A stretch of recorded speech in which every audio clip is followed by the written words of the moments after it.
we've received grace for grace.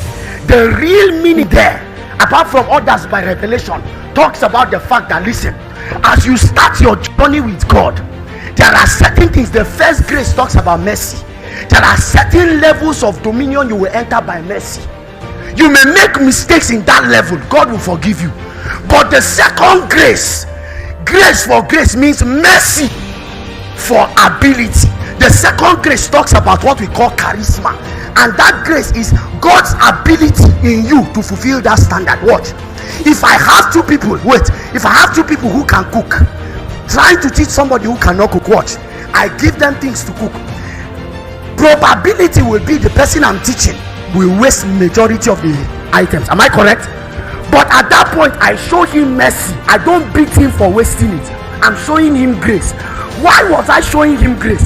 Because as he consistently learns, at a time he should be able to cook with every level of mastery, not wasting it.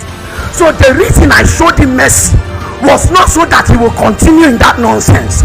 The reason for that mercy was that it's like a child that is learning to walk. He falls down, he gets up. The end was not so that he will continue crawling forever. The end is that at the end he comes to a level of mastery. It is at that realm, the Bible says in Proverbs, my son, eat that honey, for it is sweet. It was talking about, like, and thy expectation shall not be cut off. Your expectation is wealth, but you will fall. You will keep falling until a time comes where you've received light for mastery. Your expectation is the anointing. I assure you, you will keep falling, making mistakes until you come to that realm. God's will is not for you to stay in that realm. That's why we cry for light. Every area in your life where you are failing, you failed because there are deficiencies of light in that area. Watch this very carefully. Please bring that guitar. One of you, please bring that guitar. Watch carefully. I always use this very important. Watch. Bring the guitar. Watch. We all know that Bob plays the guitar very well. Hold it. And I want to play the guitar like Bob. Bob, this is what we do, right? Bob, I want to play the guitar like you. I'm going to kneel down right now. I want you to impart the spirit of the guitar into my spirit, so that I will be able to play exactly like you. Are you ready? Start speaking in tongues. Watch. Now this is what many of us do. Watch. Oh yeah, start. Are you ready? Don't feel bad. I'm going to kneel down right now. Okay, start. Impart. Even he too knows that it's not true. That's what many of you do when you come and hold the legs of this man of God and say, sir, all your 20 years experience in the wilderness, impart it into me for one day. You know, you saw Minister Great sing now. Then you say, oh, you hold his leg. Let me tell you what he imparts into you. Truly, something was imparted. But what was imparted was the experience that made him that way. Notice, after certain levels of impartation, the same wahala that made him to, hope you know, it is the problems and the challenges he went through that forbidden him into that kind of man. So all of a sudden, it was hungry, whether based on decision or whatever, that made him start seeking God like that. You know what God will do? When that impartation comes, what happens is that you are given a seal you did not work for, but the spirits have seen that seal and they know it belongs to a man like Great.